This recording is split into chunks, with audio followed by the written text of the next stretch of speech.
Eto guys, at dumating na nga yung non-stick na kitchen utensils ko. Grabe, napakaganda. Silicone na yan, premium silicone. Hindi siya malulusaw kahit gaano kainit. Non-stick to guys ha, hindi didikit dito yung kahit mga adobo, yung mga prito nyo. Hindi siya dumidikit dito. At hindi din yan basta malulusaw. Premium silicone yan guys. Tama-tama yan kapag mga non-stick din yung inyong mga cookware na gaya nito.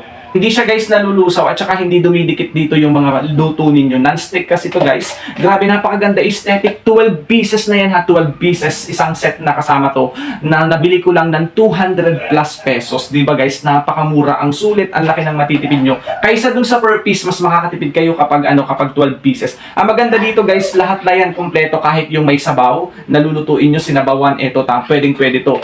Kung ikaw naman magba-barbecue, magpa-pancake, tama-tama to. Kung mag-aano ka ng egg, tama-tama to. Grabe guys, napakaganda. Kompleto na yan, non-stick na silicone na aesthetic nating kitchen utensils. Kung gusto nyo, check out nyo na available sa Yellow Basket. 200 plus ko lang nabili. Sobrang mura.